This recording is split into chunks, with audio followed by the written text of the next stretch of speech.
Bismillahirrahmanirrahim. Assalamualaikum warahmatullahi wabarakatuh.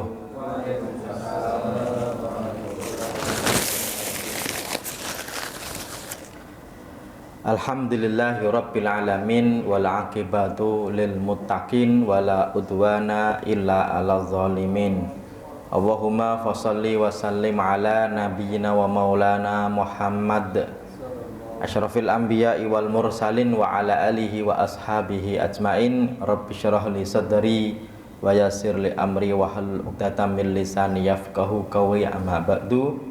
Bapak-bapak, teman-teman jamaah mushola An-Nur yang insya Allah dirahmati oleh Allah Subhanahu wa Ta'ala. Tak lupa pula mengawali kajian petang kali ini, doa dan harapan saya panjatkan kepada Allah, semoga bapak-bapak senantiasa selalu sehat walafiat. Allah berikan kemudahan dalam rangka menghasilkan rezeki yang halal, yang berkah, yang melimpah. Dan juga semoga Allah berkahi kehidupan kita, berkah usia dan juga keluarganya. Yang hari ini insya Allah kita akan melanjutkan kajian kita terkait fikih sholat.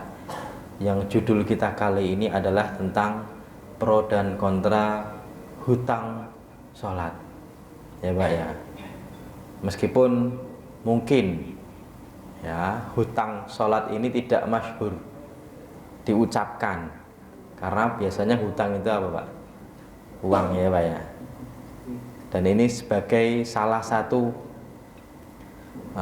keinginan kita atau harapan kita, semoga besok di yaumul qiyamah kalau ada tes-tesan masuk surga itu kita semoga lulus tanpa hisab, Pak.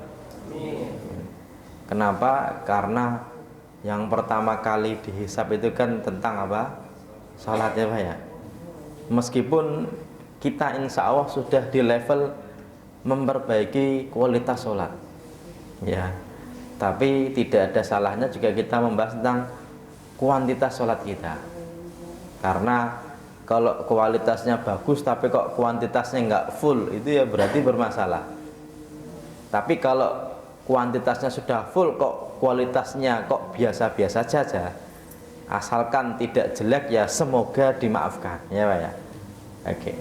Dan saya angkat judul pro dan kontra, meskipun sebenarnya Pak, kalau ini saya dulu pernah sedikit singgung, tapi saya akan urutkan. Qadha sholat itu dalam bahasa Arab artinya adalah membayar. Qadha itu artinya membayar, dan membayar itu biasanya karena hutang, ya Pak ya. Ya, dalam bab sholat itu sebenarnya ketika orang itu muslim, berakal, balik, tidak sedang uzur dan sudah masuk waktu, berarti sudah wajib waktu masuk apa? Sholat, ya Pak ya. Oke. Dan biasanya kalau uzur itu ya, kalau nggak haid ya nifas. Artinya kalau orang kok muslim, berakal, balik, tidak uzur, sudah masuk waktu sholat kok tidak sholat, itu belum dosa. Tapi kalau sudah habis waktu sholat kok belum sholat, itu baru dosa, ya Pak ya.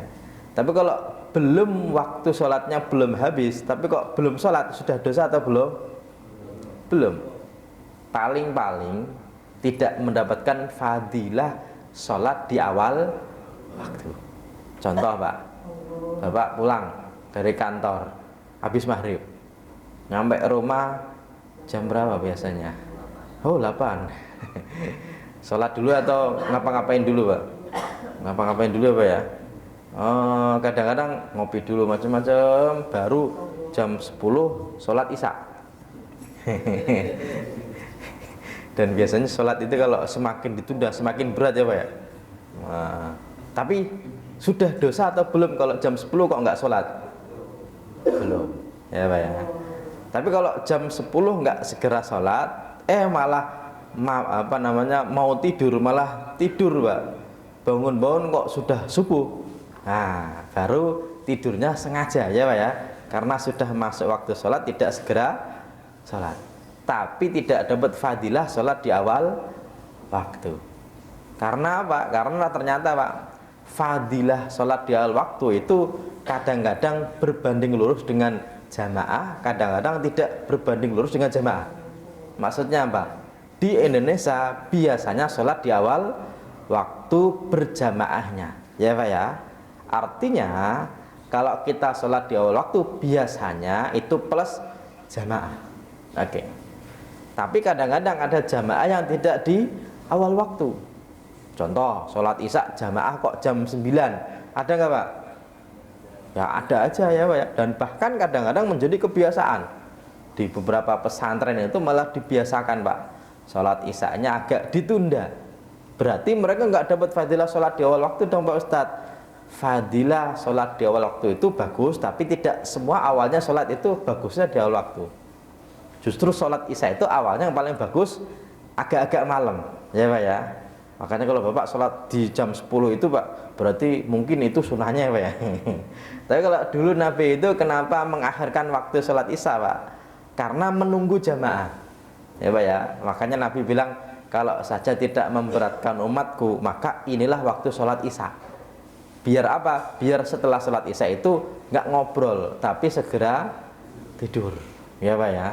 Kalau ada jamaah, kalau nggak ada jamaah berarti afdolnya bersama jamaah. Di beberapa perkantoran atau di beberapa perusahaan itu sholat asarnya itu 4:30 Pak. Meskipun hari ini jam 3:15 sudah asar. Kenapa? Karena kalau diazanin jam 3:15 itu yang datang ya muadzinnya doang. Yang lain masih dia apa? Ya masih ngerjain, karena bukan di kantor head office tapi di produksi Pak. Kalau mesin produksi kan nggak berhenti dulu ya Pak ya, kan nggak bisa berhenti. Cuma berarti mereka menunda sholat gara-gara duniawi dong Pak Ustadz. Ya enggak ya Pak ya, karena sunnahnya itu yang utama malah jamaah. Ya, kalaupun ada jamaah tidak di awal waktu, itu kita Pak boleh menunda sholat untuk bisa dapat apa? Jamaah, ya Pak ya. Tapi kalau sudah habis waktunya kok belum sholat, maka orang tadi pertanyaannya, apakah tetap wajib sholat atau tidak? Ini yang kita akan bahas kali ini, yang disebut dengan qadha sholat, ya Pak ya. Dan orang tidak sholat di waktunya itu ada beragam. Dan qadha sholat ada yang ulama sepakat wajib, ada yang diperdebatkan kewajibannya. Makanya kalau ditanya apakah qadha sholat itu wajib, jawabannya ada yang sepakat wajib, ada yang ulama berbeda pendapat, ya Pak ya. Termasuk begini, apakah hutang ada, keliru, apakah sholat ada hutangnya? Jawabannya Pak, ya ada yang sepakat ada hutangnya, ada yang tidak sepakat hutang atau tidak. Yang kalau kita bagi begini ya, 1, kemudian 2, 3, 4, 5, ini ulama sepakat ya. Meskipun yang ke-6 ini yang nanti jadi perbedaan pendapat para ulama. Kenapa? Karena orang nggak sholat itu beragam, ya Pak ya. Yang pertama ada uzur syar'i, yang kedua tidak ada uzur syar'i. Uzur syar'i biasanya Pak itu untuk perempuan saja, yaitu haid dan nifas. Kalau laki-laki ada uzur syar'inya? Tidak, ya Pak ya. Meskipun nonton bola, main bola Pak, uzur syar'i nggak Pak? Tidak ya. Dirias pengantin, dirias itu uzur syar'i enggak? Enggak ya Pak ya. Enggak ada baju kotor, enggak ada baju bersih, bajunya kotor semua, uzur syar'i enggak Pak? Naik kereta enggak bisa turun kereta, uzur syar'i enggak? Ya. Naik pesawat uzur syar'i enggak Pak? Enggak ya Pak ya. Awalnya tidak uzur syar'i ya Pak ya. Oke ya, meskipun banyak orang enggak sholat gara-gara nonton konser, nonton bola, kemudian apa, ngeliatin matahari terbit. Banyak juga orang nggak sholat gara-gara ngeliat matahari terbit ya Pak ya. Kenapa Pak? Bapak tiap hari ngeliat matahari terbit ya Pak ya? Ada yang pengen lihatnya dari ketinggian, ngelihatnya namanya apa? Sunrise ya Pak ya. Orang itu kalau ke gunung Pak, itu kan lihat sunrise ya Pak ya. Itu yang paling susah itu sholat apa? Subuh. Kenapa? Kalau sudah zuhur berarti udah turun ya Pak ya. Namanya aja sunrise ya. Tapi kalau di gunung kok subuh, kira-kira dingin nggak Pak? Dingin. Kalau di gunung misalnya Bapak pernah naik gunung nggak Pak? Belum ya Pak ya. Ya, yang gampang aja lah, Papandayan atau Gunung Gede atau Gunung Bromo lah, yang gampang aja ya Pak ya. Itu kira-kira dingin nggak Pak? Dingin ya Pak ya. Dan di sana kira-kira ada masjid nggak Pak? Kira-kira yang sholat sama yang nggak sholat kira-kira banyakan apa Pak? Hah?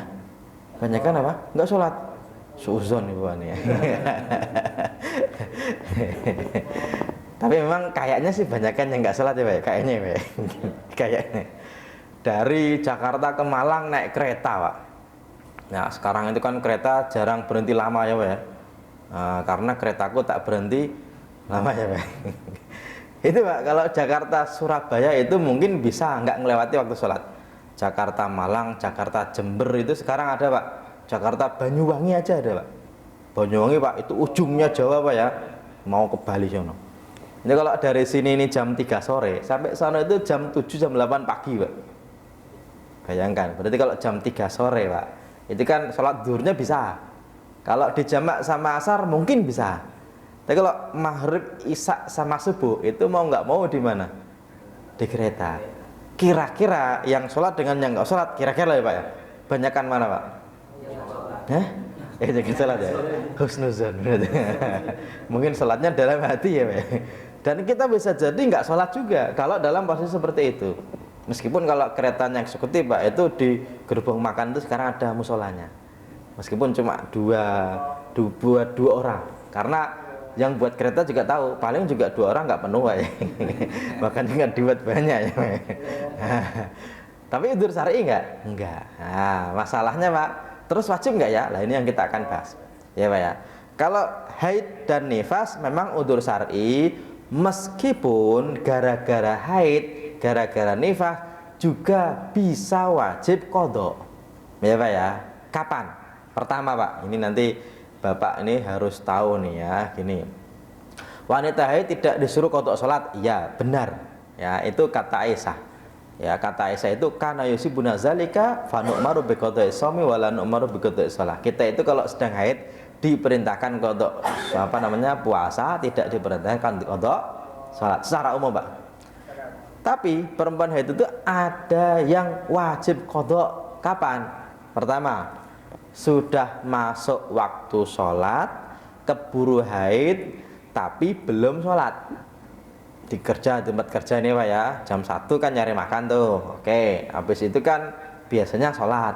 Kan isoma ya Pak ya, istirahat sholat makan, atau istirahat makan sholat. Nah kalau Pak biasanya kan apa? Sholat terus makan ya Pak ya. Ada juga kalau Pak Edwin tuh sholat terus itikaf ya Pak ya. Nggak makan, puasa ya Pak. Oke. Nah ternyata jam 1, jam setengah 2, jam 2 mau sholat, mau pipis ternyata haid Pak. Berarti zuhur sudah wajib buat dia atau belum? Sudah. Tapi karena keburu haid ya Pak ya, maka dia tidak bisa sholat di saat itu. Kapan sholatnya? Ketika nanti sudah suci. Berarti bagi dia sholat zuhur yang dulu ditinggalkan itu wajib diganti atau qadha. Berarti zuhur itu jadinya apa? Hutang ya Pak ya. Wajib nih Pak nih. Cuma masalahnya dosa enggak dia?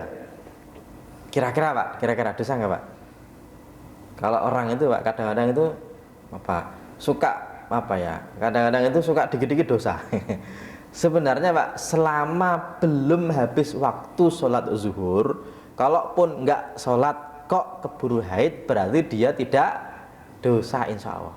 Kenapa? Karena masih ada waktu sholat. Sebagaimana Bapak ini kontrak nih Pak nih, bayar kontrakan per tanggal 10 maksimalnya, paling telat tanggal 10. Kalau bayar tanggal 1 bagus nggak Pak?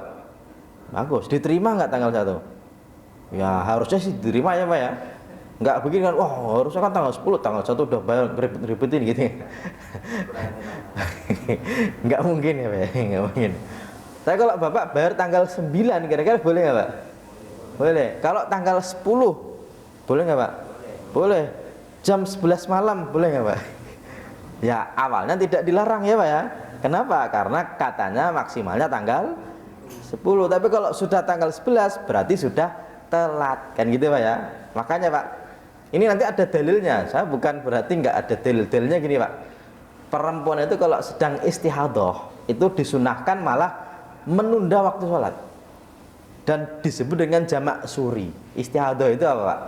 Keluar darah dari kemaluan, tapi bukan haid, bukan nifas ya Pak ya. Dia hadas kecil sebagaimana pipis, tapi orang ini wajib sholat nggak Pak? Wajib. Ada orang keluar darah sudah tidak di waktunya haid Pak, itu dia disebut dengan istihadah, dia wajib sholat. Malah kata Nabi ketika orang ada istihadah, kalau kamu bisa akhirkan waktu sholat yang awal ya Pak ya, sampai mepet waktu yang kedua, baru awalkan sholat yang kedua. Maksudnya gini, sholat zuhur dan asar itu sholat zuhurnya Pak mepet asar. Misalnya asarnya nih Pak ya jam 3:4, berarti sholat zuhurnya jam 3 ya. Nanti setelah sholat berhenti sejenak, baru azan terus sholat asar. Namanya jamak suri. Suri itu Pak seperti, makanya ada timun suri ya Pak ya, itu seperti timun. Ini nggak tahu suri itu bahasa Indonesia artinya apa ya. Tapi kalau bahasa Arab itu suri itu seperti ya, seperti jamak tapi bukan jamak ya. Bapak misalnya lagi di Rias itu boleh Pak jamak suri selama di waktunya ya Pak ya. Misalnya nih asar jam 15:15, ya udah berarti sholat duhurnya jam 15:10, karena Bapak sholatnya kan ekspres ya Pak ya. Paket kilat ya, 5 menit cukup aja Pak ya, cukup ya. Ini namanya jamak suri, itu nggak dosa Pak. Tapi ada juga ya, oke.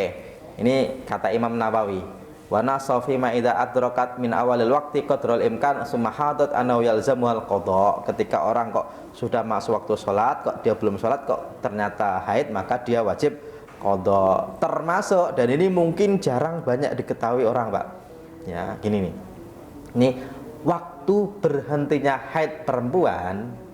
Ini Bapak, kalau haid perempuan itu kan nggak seperti orang nyalain keran terus dimatiin ya Pak ya. Kan kalau keran nyala itu dimatiin kan ketahuan, oh ini udah berhenti Pak. Kalau perempuan haid itu kadang-kadang juga nggak jelas berhentinya Pak ya. Pakai apa namanya kapas, sudah nggak ada apa namanya darahnya, sudah nggak ada cairannya, suaminya senang, yes ya Pak ya. Yuk gini itu Pak ya. Ternyata besok keluar lagi. Berarti gimana, itu haid atau bukan? Wah ini nanti pembahasannya panjang Pak.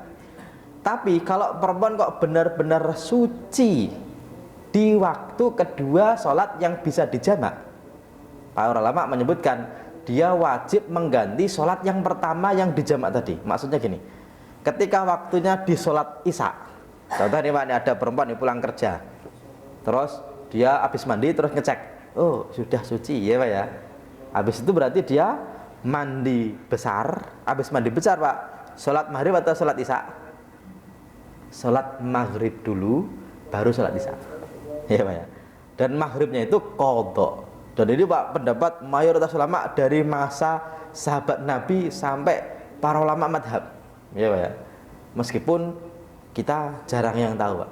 Ini dalam bahasa Arabnya ini, idza tatahharat min haidatiha wa qad baqiya 'alaiha min an-nahari qadru 5 rakaat fayajibu 'alaiha an tusalla dhuhra wal asra li idrakihima akhir waqtiha ya Pak ya.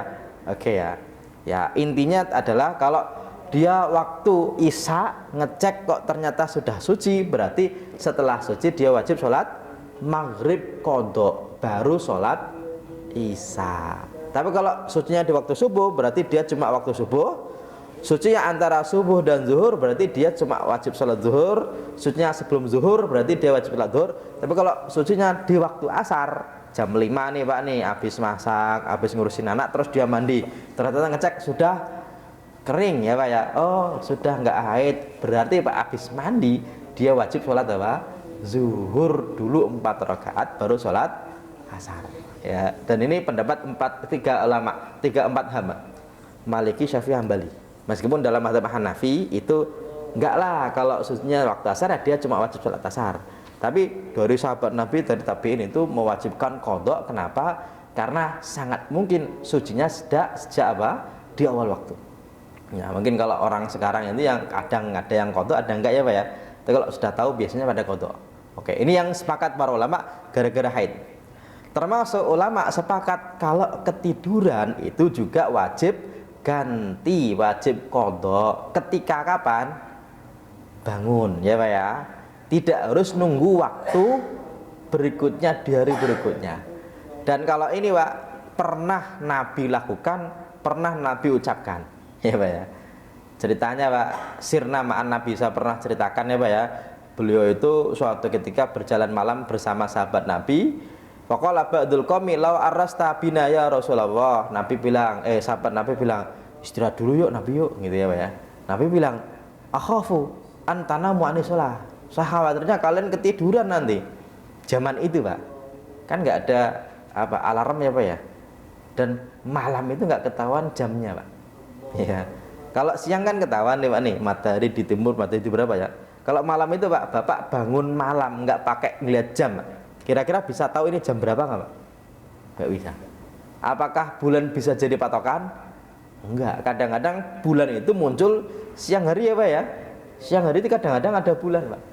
Makanya pergerakan bulan itu beda dengan pergerakan matahari.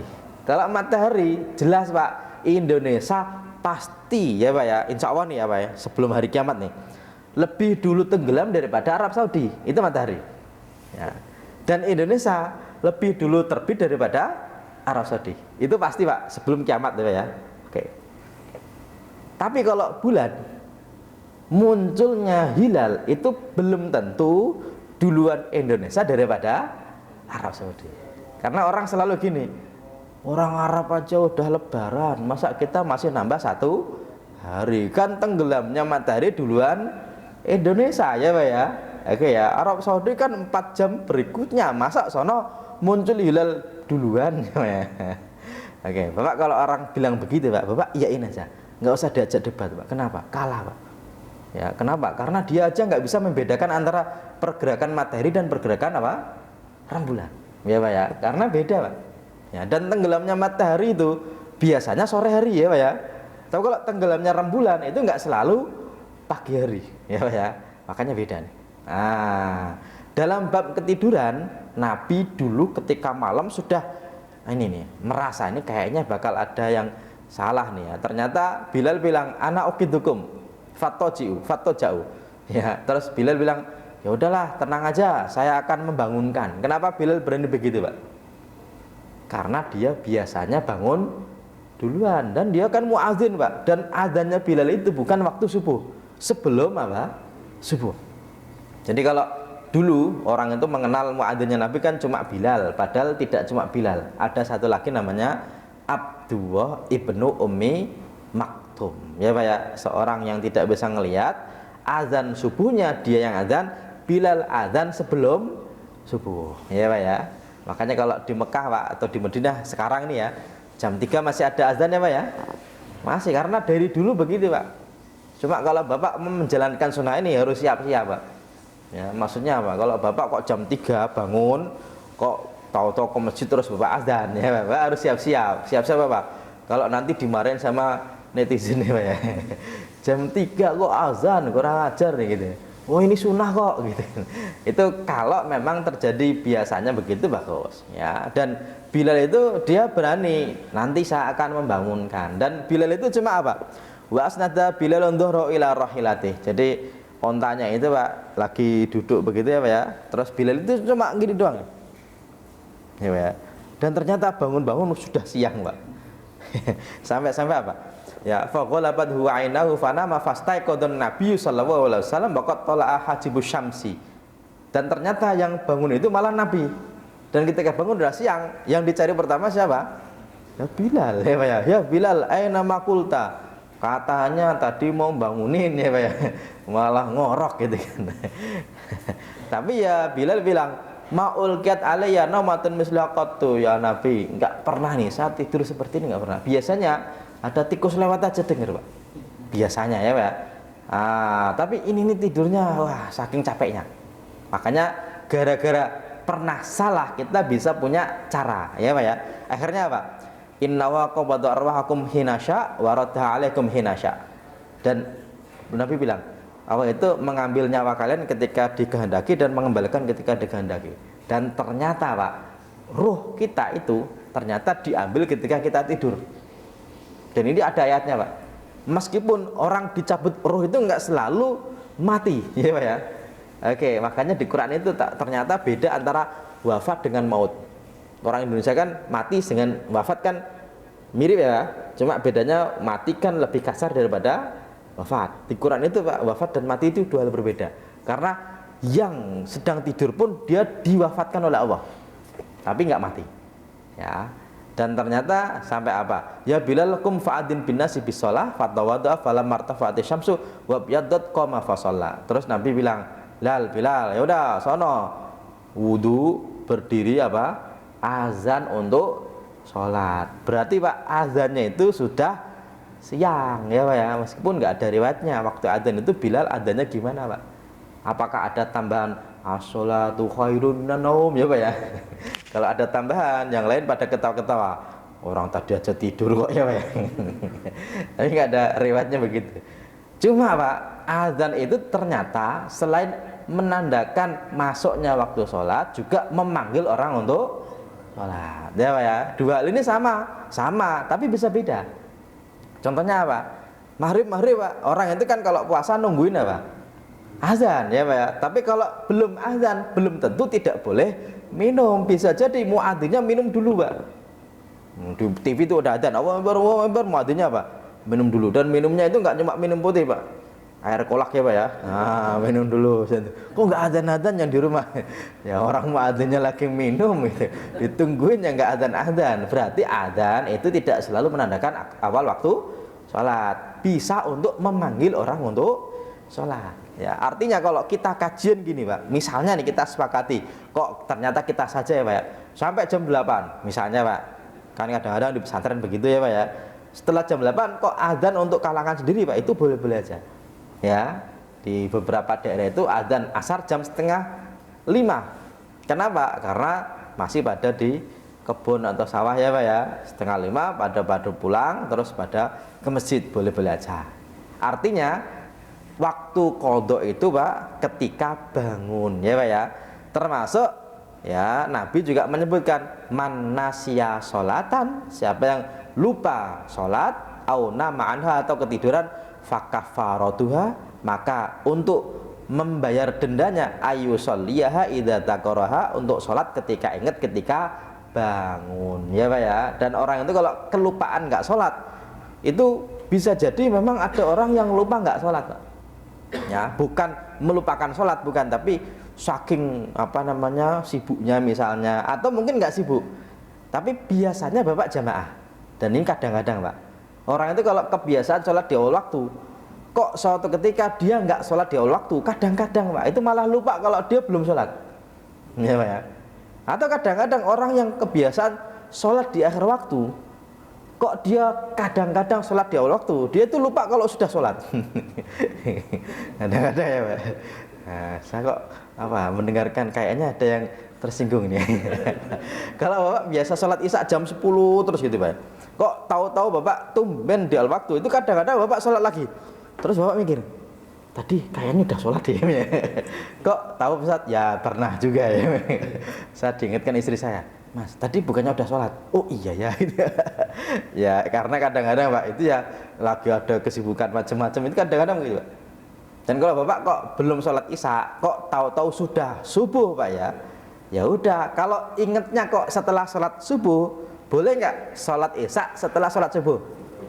Boleh, tidak dilarang, karena qadha Pak tidak dibatasi waktu kapan harus qadha, malah lebih cepat lebih baik ya Pak ya. Oke ya, ini disepakati karena ada hadisnya.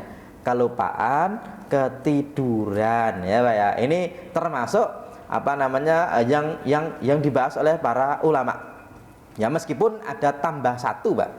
Ya ini nanti kelupaan para ulama juga menyebutkan juga wajib ya Pak ya. Termasuk Pak, ini disepakati. Hanya saja kalau yang 3 ini orangnya nggak dosa, lupa belum sholat nggak dosa, ketiduran selama tidurnya sebelum masuk waktu sholat. Kalau sudah masuk waktu sholat kok ketiduran, maka tergantung apakah dia niat ingin sholat atau enggak.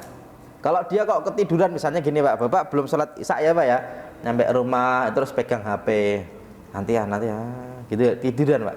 Kadang-kadang ada yang begitu Pak ya, ada ya. Kalau memang dia pengennya sholat ya, kalaupun dosa semoga dimaafkan oleh Allah Pak. Karena ghalabat huainuhu, jadi benar-benar kecapean ya Pak ya. Ini 3 ini ada hadisnya, dan ternyata memang para ulama mengatakan ini menjadi sebuah kesepakatan para ulama. Hanya saja, oke ya. Ini nanti ada satu tambahan hadis begini Pak. Ternyata Nabi juga pernah tidak sholat bukan karena ketiduran, bukan karena kelupaan, karena kesibukan. Wah ini nih ngeri nih Pak nih. Tapi kesibukannya nggak main-main. Ya, terjadi ketika Nabi perang Khandaq, perang Ahzab, perang Parit, perang Sekutu. Kenapa? Karena ternyata ketika perang Sekutu itu sahabat Nabi itu sudah hatinya itu sudah hampir sampai ke kerongkongan saking khawatirnya Pak. Kenapa khawatir? Karena orang kafir itu bekerja sama ya Pak ya. Dari Quraisy datang dari front depan Pak. Front belakang itu awalnya Yahudi, itu perjanjian damai, sama-sama menjaga kawasan. Makanya ada piagam Madinah ya Pak ya. Kita sama-sama hidup di sini, Muslim kita jaga, Yahudi kita jaga, karena kita satu kesatuan ya. Tapi ternyata Pak, orang-orang Quraisy itu ternyata dia itu melipir menuju ke Yahudi. Ternyata mereka koalisi diam-diam ya, tahu-tahu jalannya sama siapa, ternyata pilihannya sama siapa gitu ya. Tapi nggak pilpres, mohon maaf ya, ini perang Honda gitu ya. Masih lama ya Pak ya, masih lama, santai ya Pak ya. Oke. Ternyata Pak, orang Yahudi ini ternyata dia ini mengkhianati perjanjian damai dengan Nabi. Dan sahabat Nabi itu terdesak depan belakang ya. Dan perempuan juga ikut, dan laki-laki itu kalau head to head kalah Pak. Ini secara di atas kertas pasti kalah nih. Tapi akhirnya ada sahabat Nabi yang brilian ya Pak ya, yang bukan dari Mekah Madinah, tapi dari mana? Persia ya. Siapa namanya? Salman Al-Farisi. Itu punya usul Nabi, untuk melambatkan laju mereka datang, kita harus buat parit Pak. Dan orang zaman itu perang itu nggak kebayang kok pakai metode seperti itu. Yang paritnya itu yang nggak begitu lebar, tapi kuda nggak bisa lewat, orang nggak bisa lewat ya Pak ya. Dan ketika orang mau lewat berarti sudah pasti turun dulu Pak. Itu sepanjang 5 kilometeran Pak ya Pak ya. Nah, meskipun sekarang udah hilang, kenapa? Karena yang digali kan pasir ya Pak ya, mungkin bekasnya dikit-dikit ada. Makanya saat itu Pak, nggak tahu berapa, saya lupa berapa kilonya, yang jelas itu cukup panjang ya Pak ya. Sampai itu Nabi dengan beberapa sahabat Nabi ini ternyata sampai nggak sholat asar, sampai tenggelam matahari Pak. Ya, kalau kita kan nggak sholat asar gara-gara apa? Karnaval ya Pak ya. Sampai tenggelam matahari. Ini bahkan Pak, nanti hadisnya ada juga riwayat Imam An-Nasa'i yang saya belum tuliskan Pak. Tidak cuma sholat asar, nih riwayat Imam An-Nasa'i, riwayat Imam At-Tirmidzi Pak. Hadisnya malah cukup panjang, karena innal musyrikina syahulun nabiyya sallallahu alaihi wasallam an arba'i sholawat yaumul khandaq. Ya, riwayat Imam Muslim yang ditinggalkan cuma sholat asar. Riwayat Imam Nasa'i, Tirmidzi, Ibnu Majah yang ditinggalkan 4 sholat, meskipun bukan 4, 3 ya Pak ya, yaitu fa'amara Bilal fa'adana summa aqama fa sholat duhra summa aqama fa sholal asra summa aqama fa sholal maghriba summa aqama fa sholal isya ya. Bahkan saat itu Nabi belum sholat zuhur, asar, dan maghrib sampai ya selesai di waktu isya. Jadi waktu isya itu Pak, belum sholat zuhur, asar, maghrib, baru akhirnya mereka baru bisa sholat ya Pak ya. Artinya pernah nih, bukan karena ketiduran, bukan karena kelupaan, tapi karena memang saat itu belum bisa benar-benar sholat Pak. Setelah malam baru Nabi bilang kepada Bilal, Bilal azannya sekali, kemudian setelah azan Pak sholat apa? Zuhur. Setelah selesai sholat zuhur, sholat apa? Asar. Sebelumnya iqomah dulu ya Pak ya. Setelah iqomah sholat asar, iqamah lagi sholat maghrib, iqamah lagi baru sholat isya. Makanya para ulama dari sini menyimpulkan ternyata Nabi pernah tidak cuma gara-gara ketiduran dan kelupaan, tapi Pak saat itu benar-benar kondisinya nggak bisa. Makanya nanti ulama beda pendapat terkait apakah sholat ini tetap ada atau sudah diganti dengan model sholat ketika perang, namanya sholat apa? Khauf, sholat karena khawatir terhadap musuh. Nah ini ulama beda pendapat terkait apakah sholat ini masih ada atau tidak, karena apa? Saat itu benar-benar dalam keadaan terjepit umat Islam, Pak. Ya, cuma kalau kita pikirkan begini ya Pak ya, Nabi itu kan diserang orang Quraisy, orang kafir ya Pak ya, termasuk orang Yahudi, itu kan dalam rangka membela agama Allah, kan dalam rangka menghilangkan atau meninggikan kalimat Allah. Cuma Pak, meskipun sedang perang jihad fisabilillah, kira-kira Pak, sholat itu libur dulu nggak Pak? Ya, kalau misalnya gini Pak, Bapak itu kerja kepada seorang bos, bosnya itu punya gawe besar, atau nggak usah punya gawe aja, bos kita itu misalnya meninggal aja misalnya Pak ya. Kira-kira kalau kita kerja, kok kita bantuin acara dia Pak, berarti kerjanya libur dulu nggak Pak? Bapak misalnya nih ya, jadi karyawan saya misalnya, terus saya punya gawe, ya nikahin anak gitu Pak ya misalnya nih, terus saya bilang bantuin saya di rumah ya gitu Pak ya. Kira-kira kalau bantuin saya di rumah, Bapak kira-kira harus absen ke kantor nggak Pak? Ya enggak, libur dulu lah gitu Pak ya. Bisa jadi malah makan-makan. Kenapa? Ya kan kapan lagi gitu Pak ya. Ternyata meskipun perang jihad fisabilillah Pak, itu sholatnya nggak libur Pak, padahal juga lagi sibuk ya Pak ya. Makanya para ulama dari sini menyimpulkan begini, kalau qadha itu bagusnya Pak, itu kalau lebih dari satu sholat ya Pak ya, itu diurutkan waktu sholatnya ya Pak ya. Tapi kalau ketinggalannya satu, maka bagusnya diurutkan waktunya, kecuali kalau kita ingatnya Pak, waktu ada jamaah sholat yang ada. Contoh nih Pak nih, Bapak belum sholat asar, gara-gara kelupaan misalnya deh Pak ya, terus masuk masjid, masuk mushola, kok baru ada sholat maghrib, berarti sholat asar dulu atau maghrib dulu? Maghrib, karena ada jamaah, baru setelah maghrib baru sholat asar ya Pak ya. Tapi kalau masih ada waktu nih Pak nih, ya misalnya nih Bapak nih belum sholat maghrib, karena sudah tidak ada jamaah, Bapak masuk masjid tapi belum sholat asar, berarti asar dulu atau maghrib dulu? Asar dulu baru maghrib. Dan qadha itu Pak nggak ada waktu terlarang, meskipun di waktu yang nggak ada sholat. Habis sholat subuh kan nggak ada sholat, habis sholat asar kan nggak ada sholat, itu tetap boleh qadha. Hanya saja dihindari konflik, dihindari fitnah, huru hara. Maksudnya gini, kalau Bapak nih belum sholat zuhur karena tadi kelupaan ya Pak ya, misalnya lagi di kantor lupa macam-macam, terus sholat asar jamaah Pak, bagusnya kalau qadha itu Bapak harus siap-siap tuh gini. Kalau tadi Bapak sudah sholat di depan, itu jangan sholat di situ lagi. Takutnya apa? Orang yang di belakang Bapak itu bertanya-tanya, ini orang sholat apa lagi ya Pak ya? Kan nggak ada sholat ba'diyah asar gitu Pak. Apalagi setelah sholat subuh, kok Bapak belum sholat isya, kok sholat subuh di masjid Bapak baru ingat, oh iya tadi malam belum sholat isya ya Pak ya. Itu kalau Bapak sholatnya di masjid. Kalau orang-orang sudah pada mafhum sih oke lah. Tapi kalau belum mafhum, khawatirnya orang pada ngeliatin, kok berdiri lagi sholat apa ya Pak ya? Apakah ba'diyah subuh? Ya. Kan nggak ada ba'diyah subuh. Yang lebih repot Pak, kalau Bapak sholat sendiri Pak, agak mundur gitu Pak ya. Ternyata ada orang datang Pak, terus nepuk pundak Bapak. Terus Bapak ngasih tahu nggak Pak? Iya, apa ini? 4. Ya, kan nggak bisa Pak, nggak bisa ngasih tahu. Ya salah lanjut aja. Terus yang masalah lagi kalau Bapak nanti rokat yang ketiga harusnya berdiri, dia bingung, kok habis tahiyat akhir kok ada berdiri lagi ya? Ternyata habis sholat, Pak tadi sholat apa? Qadha isya. Oh Bapak belum sholat isya. Iya, tapi bilang siapa-siapa ya? Makanya itu khawatirnya jadi fitnah Pak. Karena saya pernah nih di daerah Selipi, di daerah salah satu kantor itu, ada jamaah yang membiasakan diri ba'diyah sholat asar. Menurut dia ba'diyah asar itu ada, karena Nabi itu nggak pernah meninggalkan ba'diyah asar Pak.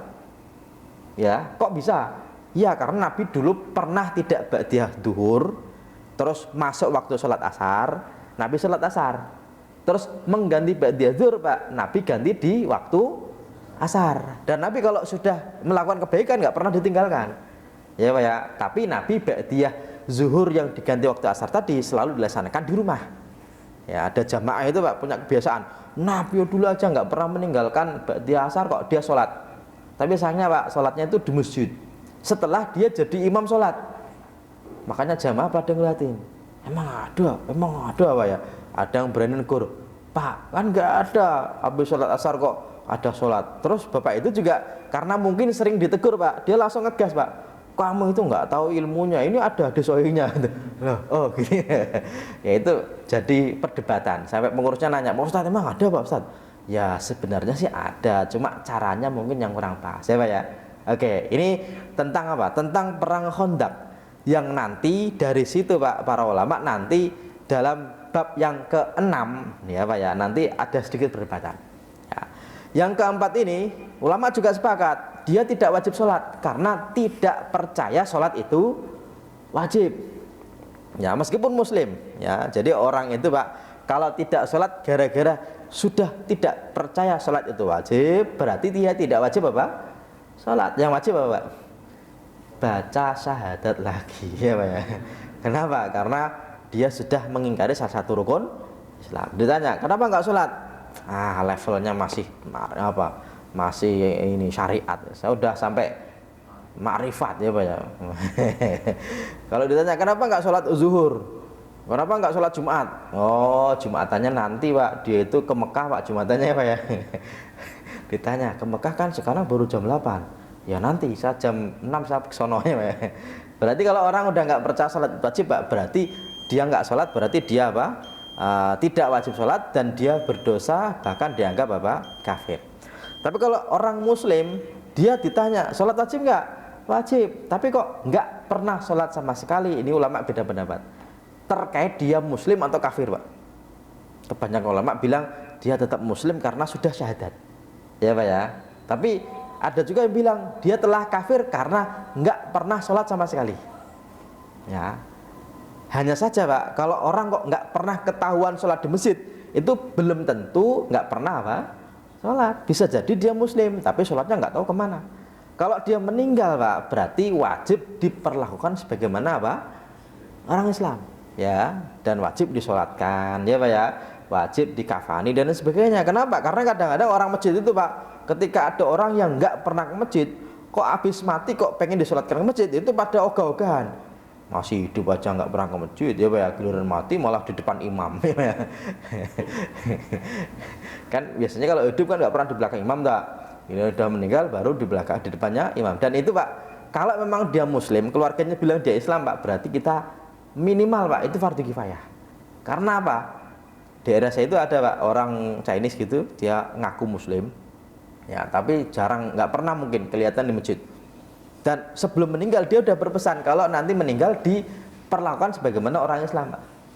Tapi karena apa jamaahnya itu nggak pernah ke masjid, akhirnya Pak nggak disolatkan. Itu Pak, anak-anaknya itu yang dulunya sudah muslim meskipun KTP, itu ternyata Pak yang ngurusi lagi itu bukan Islam tapi agama sebelumnya ya. Dan ternyata di agama sebelumnya itu mereka alhamdulillah ya puji Tuhan kembali lagi menjadi domba yang tidak tersesat gitu Pak. Nah, dan sekarang sudah non muslim semuanya. Makanya kesalahan dalam bab dakwah itu kadang-kadang berat. Kenapa? Karena ya kan dia muslim meskipun nggak sholat ya kita sholatkan meskipun wawalam ya Pak ya. Nah, tapi kalau benar-benar non muslim ya berarti ya nggak disolatkan. Kenapa? Ya orang nggak muslim ya Pak ya. Oke ya. Meskipun yang terakhir ini perdebatannya agak panjang nih. Oke, mau lanjutin atau kita pending dulu? Pending atau mau buka tanya jawab dulu aja kali ya? Oke ya, ada yang mau disampaikan dulu? Ini atau kalau enggak saya kasih kisi-kisi secara ringkas saja yang ke-6 ya Pak ya. Bahwasanya orang yang kadang-kadang sholat kadang-kadang tidak, mayoritas ulama menyebutkan dia masih apa? Muslim ya Pak ya. Meskipun sebagian ulama bilang dia telah kafir ya. Kenapa? Karena ada hadis menyebutkan Al-ahdul ladzi bainana wa bainahum shalah faman taraka faqad kafar. Perjanjian antara kita dan mereka non muslim adalah salat, yang meninggalkan maka telah kafir. Yang meninggalkan ini Pak, ada memaknai meninggalkan semua salat, ada yang memaknai meninggalkan meskipun cuma satu salat. Ya Pak ya. Dan ulama yang mengatakan orang yang tidak wajib qadha ketika sengaja tidak sholat meskipun sekali Pak, itu bukan berarti malah senang. Kenapa? Menurut mereka orang tadi dianggap telah apa? Kafir. Dan orang kafir tidak wajib sholat. Wajibnya apa? Syahadat, istighfar, perbanyak amal soleh. Iya Pak ya. Nah, makanya insya Allah di pertemuan berikutnya ini saya akan coba bahas tentang orang yang enggak sholat kadang-kadang, terus bagaimana konsekuensi hukumnya ya. Semoga ya Pak ya. Oke ya. Tapi intinya kalau menurut mayoritas ulama Hanafi, Maliki, Syafi'i, Hambali, orang yang males sholat itu Pak tetap muslim tapi dia fasik. Fasik itu Pak orang yang melakukan dosa besar atau yang sering melakukan dosa kecil. Ya Pak ya, itu namanya fasik, dan fasik itu tetap muslim. Makanya meskipun dia fasik, dia tetap wajib sholat. Kalaupun dia nanti kok sudah taubat, berarti tetap wajib apa? Ganti sholat. Ya Pak ya. Kenapa? Karena yang ketiduran aja wajib sholat, ya kelupaan aja wajib sholat. Yang Nabi dulu ketika tidak sholat gara-gara perang Khandaq aja tetap diganti, apalagi yang malas. Kenapa? Karena kalau di akhirat ternyata nanti benar-benar ditanya Pak, ini zuhur kenapa kok kosong? Ya Pak ya, dites malaikat nih, katanya kamu mau masuk surga. Iya. Zuhur kok kenapa kosong? Wah, itu kemarin diajak makan, makannya agak jauh sih ya dari sini nih, Setiabudi nih ke sono Tebet ada bebek kaleo ya. Itu pulang pergi macet malaikat ya, sampai ke kantor itu jam 2:30 langsung masuk nih. Kira-kira malaikatnya, oh nggak apa-apa gitu ya Pak. Kira-kira kalau Bapak jadi malaikatnya kira-kira Bapak, oh ya udahlah, namanya orang kerja kan ya capek kan itu Pak ya. Itu kalau malaikatnya teman sendiri Pak ya. Kalau malaikatnya, oh gitu ya, tapi bodoh amat ya Pak ya. Terus gimana dong? Ya terus gimana? Ya kalau kita pakai serapan kan begini, ya udah gini malaikat, coba liatin tuh ya. Lihat apa? Umur di usia berapa? 40, coba 40. Itu habis sholat isya itu sholatnya banyak banget tuh. Itu mengganti dulu tuh. Oh begitu. Kalau begitu kan lumayan Pak ya. Kalau nggak diganti kan nanti khawatirnya nanti ditanya, dah remedi mana remednya? Oh ada remednya. Oh emang nggak tahu ya kan repot ya Pak. Nanti makanya kebanyakan ulama Pak, bahkan mayoritas 4 mazhab ini Pak, Hanafi, Maliki, Syafi'i, Hambali ya. Kalau orang kok kadang malas, kadang nggak sholat, kadang sholat Pak, itu tetap wajib Pak sholat, tapi diganti. Dan menggantinya Pak boleh kapan saja, sebisa mungkin diurutkan ya Pak ya. Zuhur selesai, asar selesai, maghrib, isya, subuh. Besok lagi begitu, zuhur, asar, maghrib, isya, subuh. Cuma masalahnya Pak, banyak orang yang sampai lupa berapa utangnya. Kalau sampai lupa berapa utangnya, itu bisa jadi utangnya dikit, bisa jadi karena kebanyakan Pak. Kalau dari SMA dulu sudah balik, kok berapa ya? Saya tuh kadang-kadang sholat. Ya kalau kadang-kadang sholat berarti lebih banyak nggak sholatnya ya Pak. Ya sebisa mungkin dibayar untuk apa? Ya untuk serep lah. Serep itu apa namanya?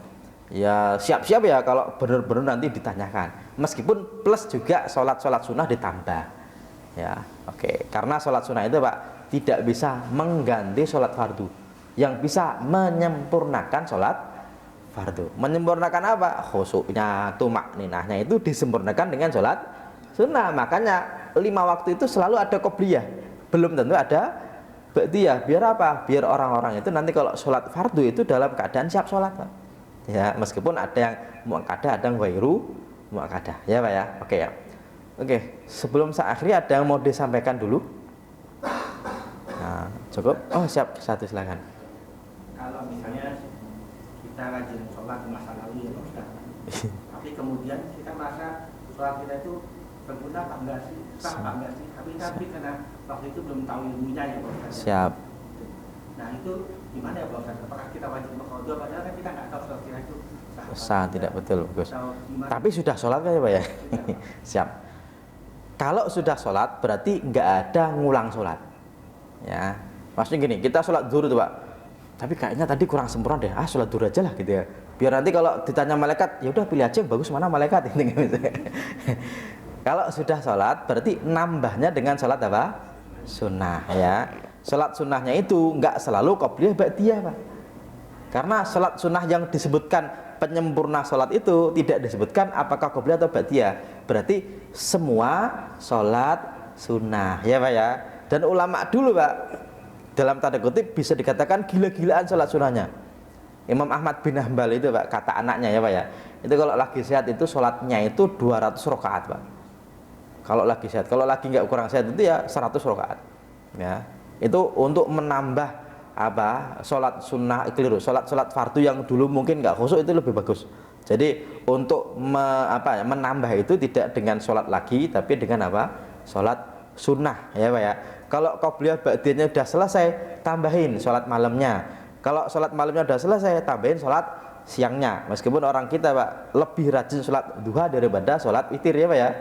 Kenapa? Karena cicilannya masih lama. Makanya itu untuk menambahkan sholat fardu itu Pak, itu dengan sholat apa? Sunnah. Kalau sudah ya Pak ya. Tapi kalau belum berarti tetap dengan sholat fardu dulu. Oke ya. Minimal sebagai proyek pribadi dalam rangka apa? Kalau katanya kita pengen masuk surga tanpa hisab Pak, itu yang pertama wajibnya selesai. Ya, udah habis nih, udah selesai waktunya. Ada timernya yang bagus ya Pak ya. Terus dosanya terhapuskan ya. Terus amal sholatnya diperbanyak. Itu bagusnya begitu. Oke. Saya kira udah dulu dan kita akhiri dengan sama-sama baca hamdalah alhamdulillahirabbil alamin dan juga doa kafaratul majlis subhanakallahumma wa bihamdika asyhadu alla ilaha illa anta astaghfiruka wa atubu ilaik. Assalamualaikum warahmatullahi wabarakatuh.